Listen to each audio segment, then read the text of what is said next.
এই মাটির শরীর নিয়ে তোমার কিসের এত অহংকার?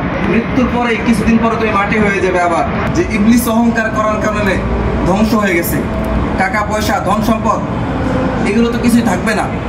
সাল্লি আলা রাসূলিল কারীম, আম্মা বা'দ, আউযু বিল্লাহি মিনাশ শাইতানির রাজীম, বিসমিল্লাহির রাহমানির রাহিম। ولا تصعد خدك للناس ولا تمشي في الأرض مرحا. قال تعالى في آية أخرى إن الله لا يحب المستكبرين. قال رسول الله صلى الله عليه وسلم من تواضع لله رفعه الله كما قال عليه الصلاة والسلام. আল্লাহ তাআলা কোরআনের মধ্যে বলেন ওয়ালা তামশি ফিল আরদি মারহা, তোমরা জমিনের উপরে অহংকার দেখিয়ে চলাফেরা করিও না, গম্ভীরতা দেখিয়ে চলাফেরা করিও না। আরেকটা আয়াতে আসছে যে ইন্নাল্লাহা লা ইউহিব্বুল মুস্তাকবিরিন, নিশ্চয়ই আল্লাহ তাআলা অহংকারকারীকে ভালোবাসেন না। তাহলে ভালোবাসেন কাকে?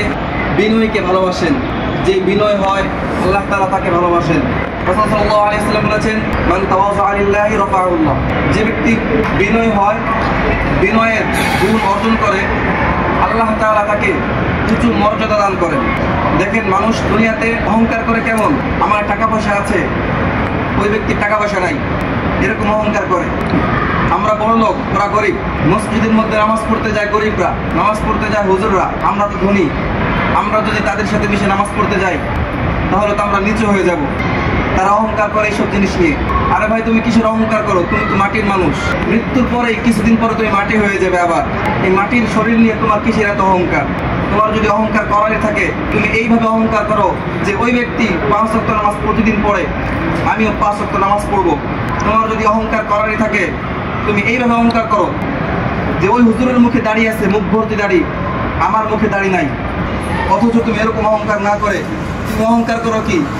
যেমন আমাদের ওইদিকে আছে, কোথাও মুসলমানের অনুষ্ঠান, বিয়ের অনুষ্ঠান হইলে তারা এরকম কিরকম অহংকার করে, ওই বাড়িতে মুসলমানি হয়েছে, মুসলমানের অনুষ্ঠানে তারা বক্স বাজিয়েছে, শুধু বক্স বাজাইছে, একটা বক্স, আমরা 2টা বক্স আনবো। আমাদের কি টাকা পয়সা কম আছে? আমাদের বংশমর্যাদার কি সম্মান কম? আমাদের বক্স 2টা লাগবে। ওরা যখন বক্স 2টা আনে তখন ওর থেকে তাদের টাকা পয়সা বেশি, তারা করে কি, আমরা তো বক্স 2টা আনবই, সাথে আমরা মেয়ে ভাড়া করে আনবো নাচানোর জন্য। এইভাবে অহংকার করে। অথচ দেখবেন তারা মসজিদের ধারের কাছেও যায় না। নিজের ইমান তো নষ্ট করেই, যারা এইসব গুনাহের কাজ দেখতে আসে তাদের ইমানও নষ্ট করে। যে ইবলিস অহংকার করার কারণে ধ্বংস হয়ে গেছে। ইবলিসের তো একটা যুক্তি ছিল, অহংকার করার যুক্তি ছিল না, আমি আগুনের তৈরি, আমার শক্তি অনেক, আমি মাটির মানুষকে কেন সিজদা করব, এটা যুক্তি ছিল। কিন্তু মানুষের অহংকার করার কোনো যুক্তি আছে? আপনি কি নিয়ে অহংকার করেন? টাকা পয়সা ধন সম্পদ এগুলো তো কিছুই থাকবে না।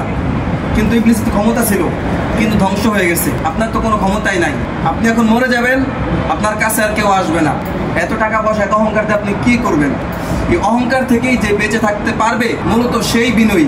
আর ওই ব্যক্তিকেই আল্লাহ তাআলা উচ্চ স্থানে উঠিয়ে দিবেন, আল্লাহ তাআলার প্রিয় বান্দা করে তুলে নেবেন। আল্লাহ তাআলা আমাদের সকলকে এই অহংকার থেকে বেঁচে থাকার এবং বিনয়ের সাথে চলাফেরা করার তৌফিক দান করুন।